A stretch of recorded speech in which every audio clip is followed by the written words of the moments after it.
Thank you, CJ. Marriage and finances always go hand in hand, but something most people don't want to think about after saying I do is the dreaded D word. Today, we are talking finances and divorces with Colin Evans from Evans Financial Group. Well, Colin, this is not always a happy topic that people don't want to discuss, but it is very, very important, right?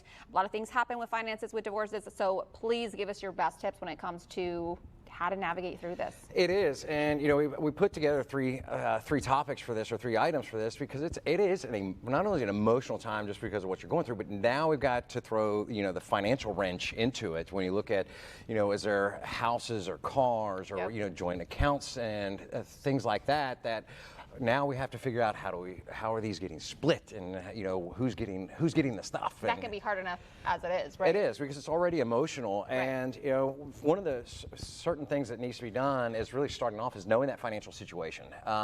This is really pulling out tax returns, pulling out some of our banking statements. What do we need to see? How is our housing owned, our vehicles joint owned? What do we have to do to look at that, to start putting eyes on it? Because typically when we see finances quite a bit, one family member is usually the one that kind of runs the show with that, and the other one might not be fully aware of what's going on or what's kind of involved in everything. So it's really kind of helping that other person get a clear picture, better optics really, and putting on that, and really understanding that what assets and liabilities do you have. What do we own and what do we owe are some really big things. And a lot of people don't know that, right, Colin? We see that time and time again, where the other individual does not know how much they owe, what other credit cards are involved, what are you paying every month. A lot of times that's not always especially clear. Too if stuff has been hidden, or stuff that's it does, and it comes out of there. And a second thing that we really want to is protect your credit. This might be a good time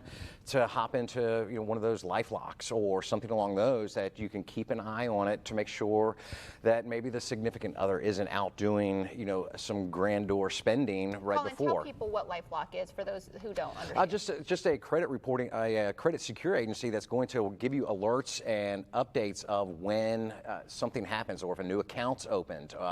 Somebody goes to a car dealership and tries to apply for that loan payment. Any of that thing that happens to hit on that, and it's not really expensive. It's about $150 a year or along those lines. Do you see that a lot in where you work, like people doing that? Purchasing large items? You can a little bit. Not typically. Some of those divorces go really well. Some of them, it almost seems to be as a bloodbath. But really, at the end, you've got to protect yourself, and monitoring that credit is a big thing to do, and to protect that. One of the last things really is, seek the appropriate advice. One, you're going to need to, seek a legal counsel, and you want to seek out somebody that deals specifically in financial, kind of estate and planning and family law, because now we've got to factor in, is there going to be some child support? Is there going to be spousal support? What kind of things are we doing in splitting up the stuff, with Louisiana being a community property state?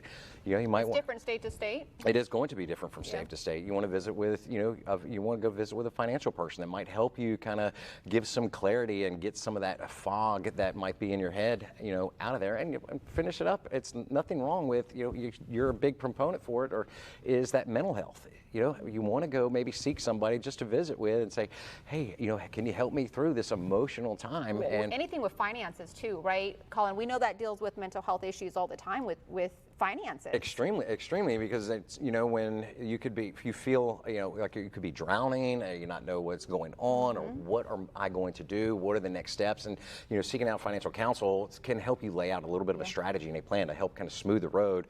There's going to be bumps in it, but this can help give you a little bit more clarity and bring a little peace and calmness, and get that anxiety, suppressed a bit. All wonderful tips, all of them great. I feel like we could elaborate on some of these, but thank you so much, Colin, for being here today and for talking to us about finances and divorce. Obviously not our funnest topic, but always important. It is, and it's it's happening. So it's a very real thing. Yeah, there you go.